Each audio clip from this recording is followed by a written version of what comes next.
Hello, everyone. It's Allison Rimland and Emma Abel Loach here from Thrive Couple and Family Counseling in Greenwood Village, Colorado.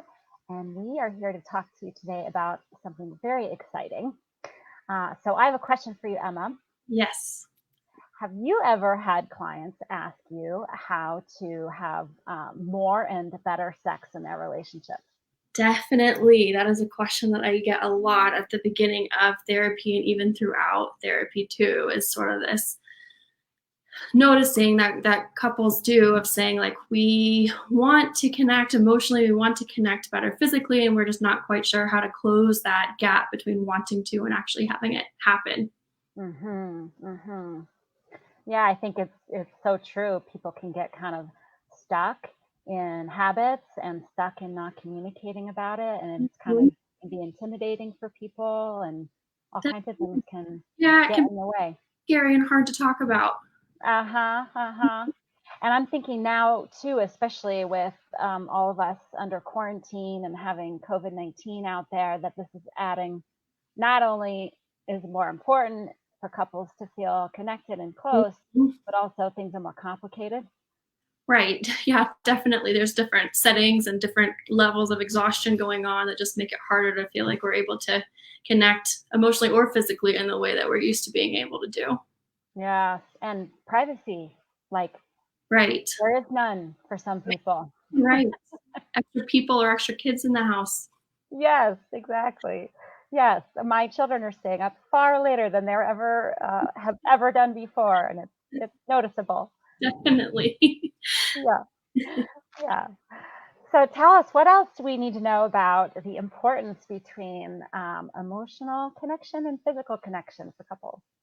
So I've just noticed in talking to a lot of couples as a couples therapist that whenever whenever couples get a better understanding of some of the emotional blocks that get in the way of their ability to connect emotionally and be able to build emotional security with each other, that those patterns tend to show up in the way that they're connecting or not connecting physically too. Hmm. One of the most common ones that I hear is people experiencing this fear of rejection that can block them from going and talking to their partner about something that's going on with them emotionally. Uh, Yeah. Sometimes that same block shows up physically too, of I don't want to try something and then get rejected. I don't want to talk to my partner about my fears or my desires because what if they don't get it? What if they think it's silly? What if they feel like they're inadequate and I don't want to make my partner feel that way? And so it just kind of feels safer not to talk about it.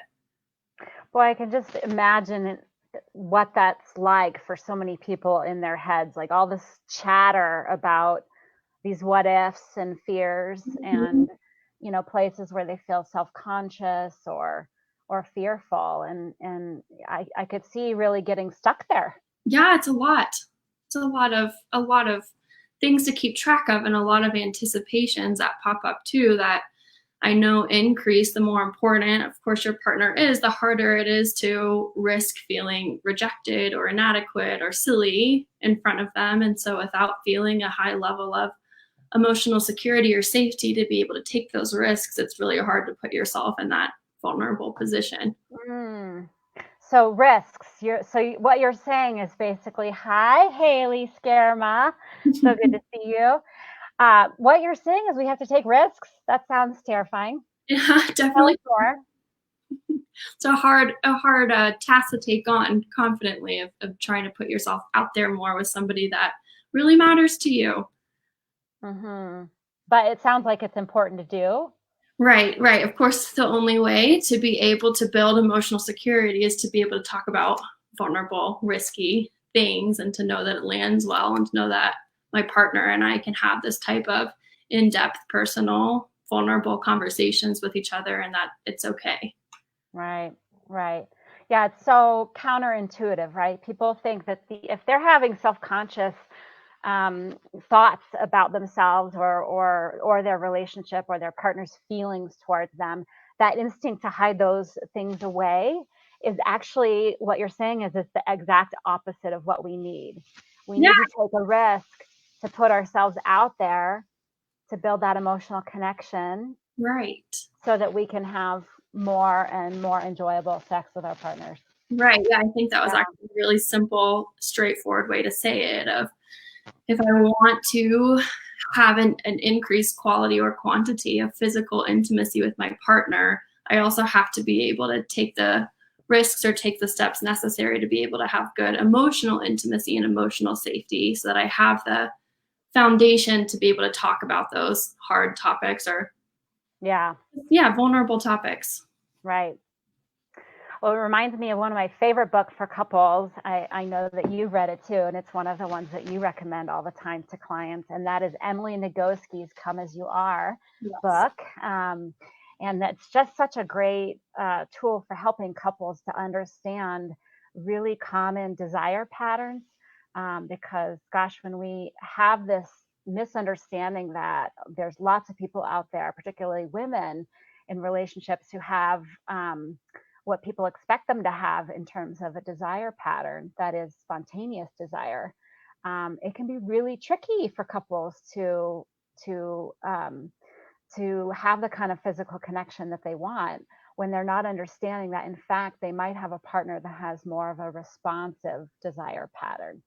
Right. Yeah, I love that book. Come As You Are by Emily Nagoski is a really great resource to have for understanding more about the connection between emotional and physical intimacy. I was actually talking to my sister about this topic yesterday on a walk together. We were talking about how there's this expectation kind of from society or even from men or partners that women are, you know, either just supposed to be ready for sex or can get ready for sex kind of pretty quickly if it's just the right timing or like we're on a date or any kind of just like those more simple environmental changes can happen that women are just sort of supposed to have this spontaneous reaction or desire to want to engage in sex when really it's more heavily focused on what the emotional connection between partners is like that makes sex feel more of like a safe, enjoyable, tempting activity to do. Mhm.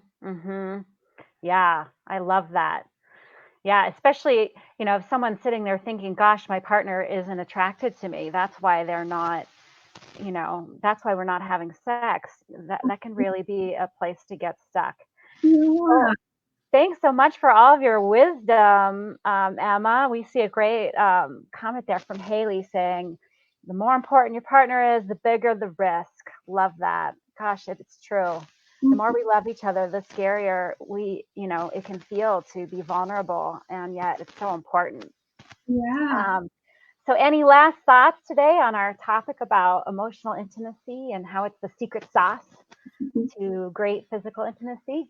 It's a topic that I have plenty to talk about, and I actually find a lot of benefit in having conversations with couples in my office about it too. So I know it says on the screen now that we are accepting clients, and I'd love to be able to continue a conversation with any new clients or even existing clients about how to be able to help emotional intimacy bring improvements and be the secret sauce needed to increase physical intimacy too. Awesome. Well, thanks so much, Emma. This was really fun to talk to you today. Your wealth of knowledge. Let's do it again soon. Bye. Okay, bye.